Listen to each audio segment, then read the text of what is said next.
যে জামাত এবং শিবির আজ 17টি বছর যাবৎ নির্যাতিত নিষ্পেষিত হয়েছে, জেল জুলুমের শিকার হয়েছে, রিমান্ডের নামে তাদেরকে মেরে ফেলার যে পায়তারা করা হয়েছে, জামাতের শীর্ষস্থানীয় 10-11 জন একাধিক নেতাকর্মীদের ফাঁসি দিয়েছে ভারতীয় রয়েরা, ভারতীয় কুলাঙ্গারেরা।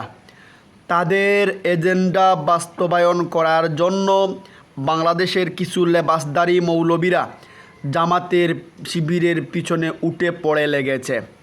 আমি তাদেরকে বলতে চাই, আমরা জামাত করি না, কিন্তু জামাতের কার্যকলাপ, জামাতের কথা, জামাতের রাজনীতিকে আমরা পছন্দ করি।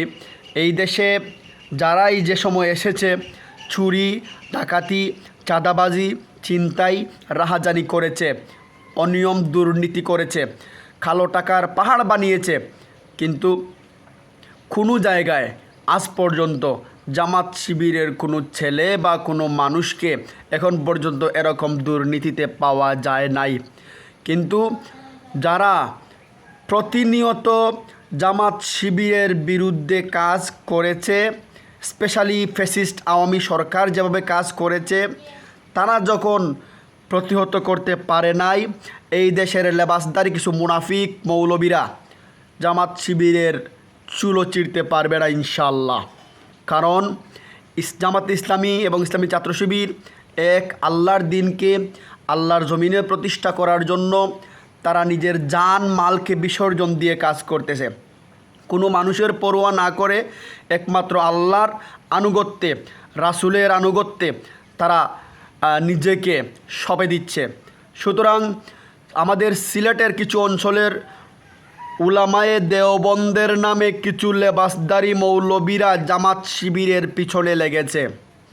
আমি তাদেরকে বলতে চাই, এই বাংলাদেশ, এই নতুন বাংলাদেশ উপহার দিয়েছে বাংলাদেশ ইসলামী ছাত্র শিবির এবং জামাত ইসলামী, বিএমপি এবং বাংলাদেশের সাধারণ জনগণ। আমি এরকম মৌলবীদের সতর্ক হওয়ার প্রয়োজন। এরকম ইসলামকে বিকৃতি করে, জিহাদকে বিকৃতি করে যদি কোনো সময় কোনো জায়গায় বক্তব্য দেওয়ার চেষ্টা করা হয়, সাথে সাথে তাকে প্রতিহত করা হবে।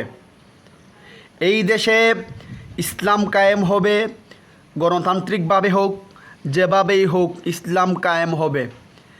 যে ফ্যাসিস্ট আওয়ামী সরকারকে সরানোর কথা ছিল না, আলেমরা বলেছিল, কিছু লেবাসদারি মুনাফিকরা বলেছিল আওয়ামীকে তারা সরাতে পারবে না, শেখ হাসিনার সরকার মমতাজের দরকার।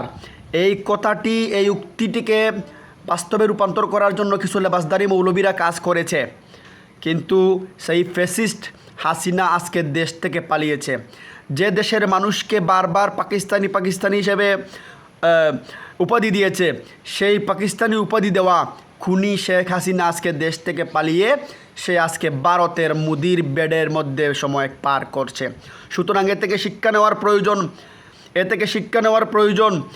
যুগ যুগ ধরে ইসলামকে, মুসলমানদেরকে বিনদেশিরা যতটা ক্ষতি করেছে, এই অন্যান্য ধর্মাবলম্বীরা যতটুকু ক্ষতি না করেছে, মুসলমান নামে কিছু মুনাফিক, কিছু লেবাসদারি, দাড়ি টুপিওয়ালারা কিছু তাদেরকে এই মুসলমানদের এবং ইসলামদের ক্ষতি করে আসছে। তারা বলে গণতান্ত্রিকভাবে ইসলাম প্রতিষ্ঠা করা সম্ভব নয়। আমি এই রকম কুলাঙ্গারদের বলতে চাই, গণতান্ত্রিকভাবে কেন, যে কোনোভাবে যেটা অনিয়ম রয়েছে সেটার যে কোনোভাবেই হোক ইসলামকে প্রতিষ্ঠা করা সম্ভব যদি ঐক্যমত্য পোষণ করা যায়। সকল ধর্মের, সকল শ্রেণী পেশার মানুষ যদি, সকল মুসলমানরা যদি, সকল আলেম উলামা যদি এক হয়ে যায়, এই দেশে ইসলাম কায়েম করা সম্ভব। কিন্তু এভাবে আওয়ামী লেসপেন্সারি, আওয়ামী গুলামি করে ভারতের এজেন্ডা বাস্তবায়ন করার জন্য যারা উঠে পড়ে লেগেছে, তাদের কাছে মনে হচ্ছে ইসলাম এবং মুসলমান প্রতিষ্ঠা হবে না। বর্তমান সময়ে ইসলাম এবং মুসলমানদের জন্য সর্বোচ্চ ভূমিকা পালন করছে বাংলাদেশ ইসলামী ছাত্র শিবির এবং জামাতে ইসলামী। সর্বোচ্চ, এর নিচে অনেকেই কাজ করতেছে, সবাই কাজ করতেছে, কিন্তু সর্বোচ্চ চূড়ায় রয়েছে ইসলামী দাওয়া সম্পর্কে সবচেয়ে বেশি সক্রিয় শিক্ষিত জেনারেশনকে, বর্তমান জেনারেশনকে তারা আপডেট, এই জেনারেশনকে তারা মোটিভেট করতেছে ইসলাম সম্পর্কে, মুসলমান সম্পর্কে। সুতরাং সবাই এক হয়ে কাজ করার প্রয়োজন।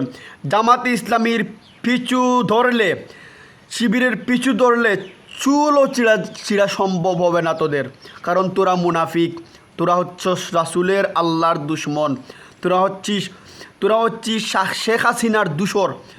তোদের মতো মৌলবীরা, কিছু কৌমি অঙ্গনের কিছু মৌলবীদের এই দেশের ইসলাম প্রতিষ্ঠার তারা ব্যর্থতা প্রকাশ করতেছে, কারণ তারা মমতাজের গান শুনবে রাত্রে, সকালবেলা উঠে তারা তাবারুক খাবে।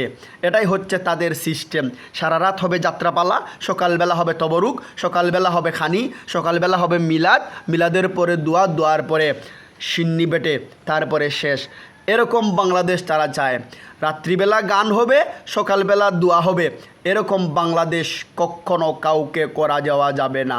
এই দেশ সুস্থ সংস্কৃতিকে অগ্রযাত্রা আরও এগিয়ে বেগবান হবে।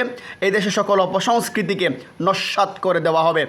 এই দেশের আমি অনেক মৌলবীদের দেখেছি মসজিদে